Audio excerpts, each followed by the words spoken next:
Who built the equation that says the universe should be absolutely full of neighbors? Why did NASA quietly change the way it hunts for life after decades of searching the same way? What did scientists find right here in our own solar neighborhood that made them question everything they thought they knew? And who, or what, has stayed silent for 75 years while we keep asking the same question over and over into the dark? This is the story of the loneliest question in science. And by the end, you'll understand why some scientists are more afraid of an answer than of the silence itself. In the summer of 1950, 4 physicists sat down to lunch at Los Alamos, New Mexico.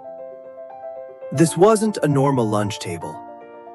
These were the minds behind the atomic bomb.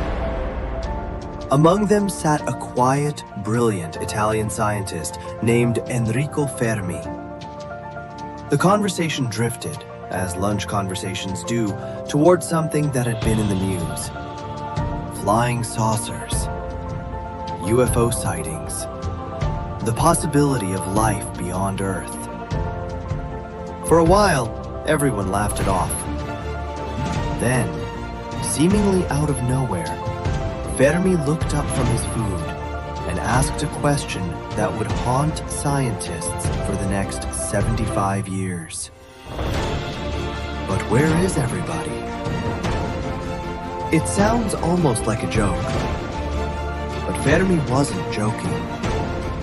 In his head, he was already doing the math, and the math didn't add up. That question alone should have been forgotten within the hour. Instead, it became one of the most dangerous questions in science. Because once you actually run the numbers Fermi was running in his head that day, you start to understand why he couldn't let it go. Here's the problem Fermi saw. Our galaxy, the Milky Way, is home to somewhere between 200 and 400 billion stars. Not planets, stars. Each one of those stars could host multiple planets, the same way our sun hosts 8. Now think about time. The Milky Way itself is roughly 13 billion years old. Our solar system? Only 4.5 billion. That means there has been enough time, billions of years of enough time, for other civilizations to have appeared long before humans ever existed. Long before dinosaurs. Long before Earth even had oceans. And in 1961, one American astronomer tried to actually put a number on it. What he found should have ended this mystery on the spot.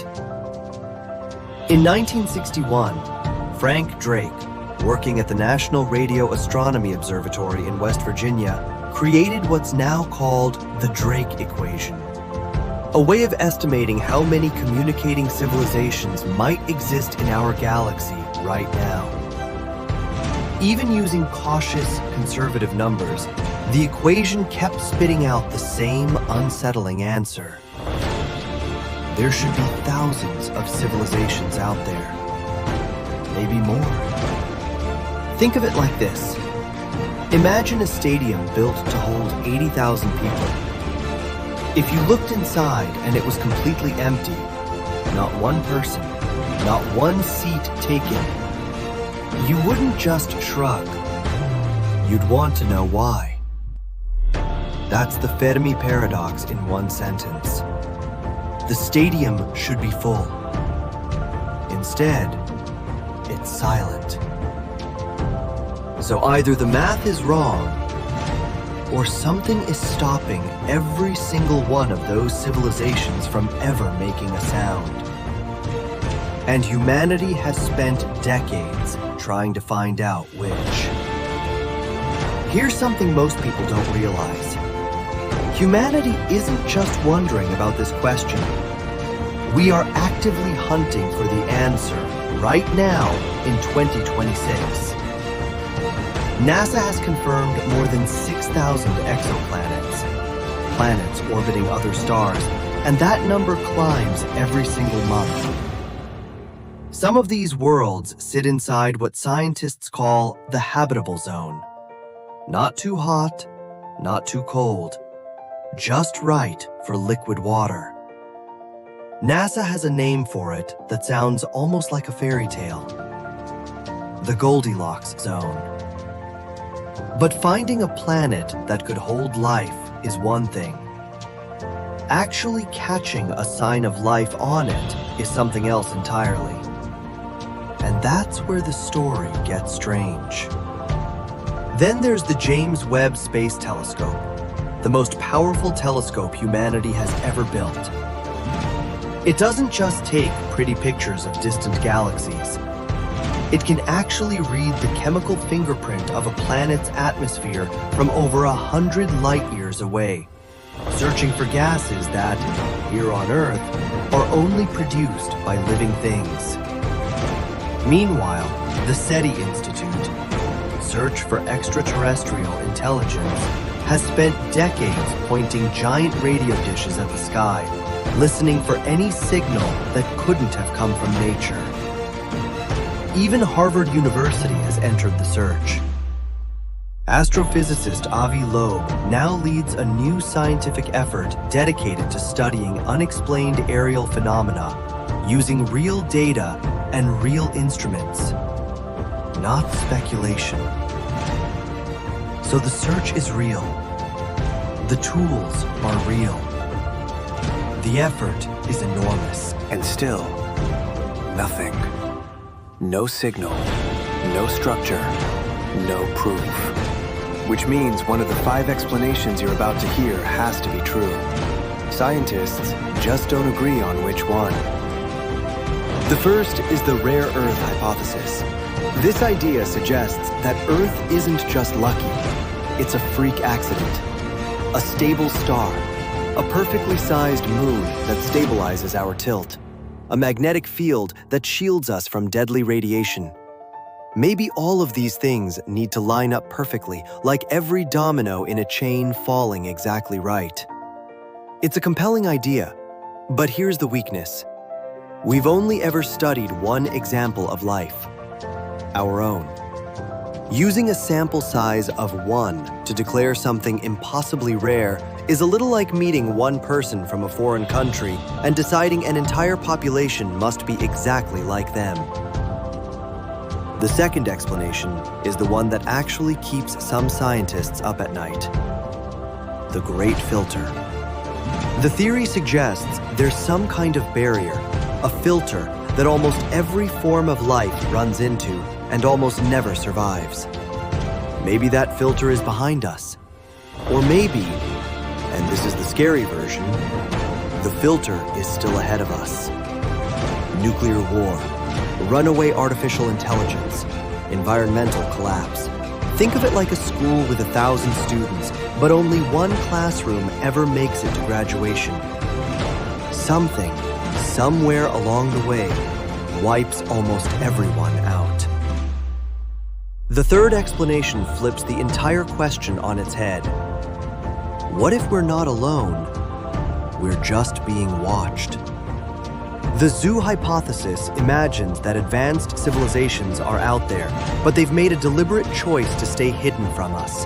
The same way a wildlife researcher observes gorillas from a distance without ever making contact.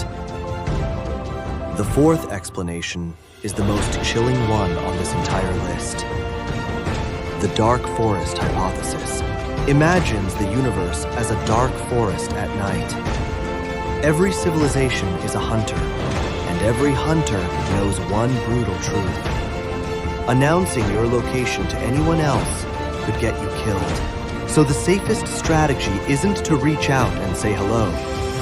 It's to stay perfectly, permanently silent. The fifth is simpler and almost sadder. Maybe once a species builds sufficiently advanced technology, it loses the drive to expand into the stars, choosing instead to turn inward. 5 explanations, 5 possibilities. And after 75 years, not one of them has been proven. Not one has been ruled out either.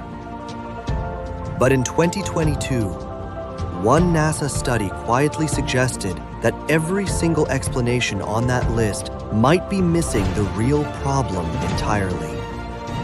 Every explanation we've just covered assumes the same thing: that if intelligent life existed near us, we would recognize it. We would notice. But what if that assumption itself is the mistake? In 2022, NASA actually commissioned an independent study to answer an uncomfortable question. Do we even have the tools to detect something unusual in our own skies? The conclusion was surprising. NASA's own Earth-observing satellites simply don't have the resolution to spot small, fast-moving objects. We've been searching the ocean for evidence of fish, using a net with holes far too big to catch one. So maybe the silence isn't proof of absence.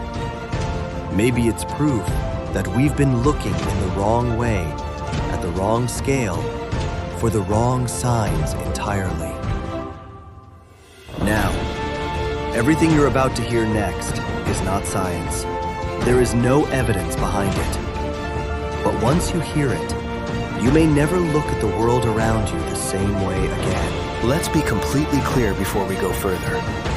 What follows is a thought experiment, a piece of imaginative storytelling loosely inspired by real scientific ideas like the zoo hypothesis. Nothing here should be mistaken for a real NASA finding. With that said, let's imagine something. What if intelligent life never needed a spaceship to reach us? What if, instead of arriving from the stars, it simply adapted? Quietly, patiently, over millions of years, becoming part of Earth's own story. Consider the creatures we barely understand even today. The octopus, with a nervous system so strange that scientists still debate whether it experiences the world the way we do. The tardigrade, a microscopic organism that can survive the freezing vacuum of space itself. Deep beneath Antarctica's ice, in lakes that haven't seen sunlight in millions of years, scientists continue to find organisms that shouldn't be able to survive there, and yet do. Now imagine, just for a moment, a story, a hidden lineage, indistinguishable from us, walking among humanity in complete silence for generations. Not conquerors, not invaders, just observers, patient beyond anything we can imagine, perhaps waiting for humanity to reach a certain point of understanding, perhaps waiting for a signal, one that hasn't arrived yet, or one we simply haven't learned how to hear. It's only a story, but it's the kind of story that lingers in your mind long after the lights go out.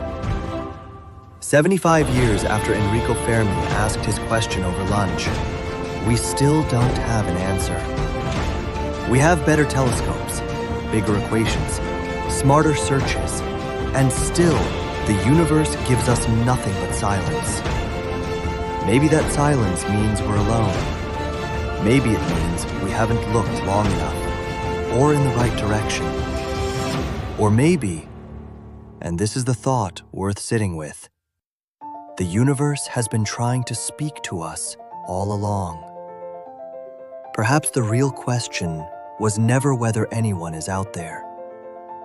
Perhaps it's whether we've been looking in the wrong direction all along. And here's the part that makes this the wrong time to stop paying attention. NASA is preparing several major missions over the coming months and years. New telescopes designed to hunt for planets we've never seen, and spacecraft heading toward Mars to look closer than we ever have before. None of this is secret. It's all public record. But every one of these missions is, in its own way, another attempt to answer the exact question we started with tonight. Maybe the answer comes next year. Maybe it comes 50 years from now. Or maybe someone has already seen the first clue and simply doesn't know it yet. That's exactly why we keep watching the sky.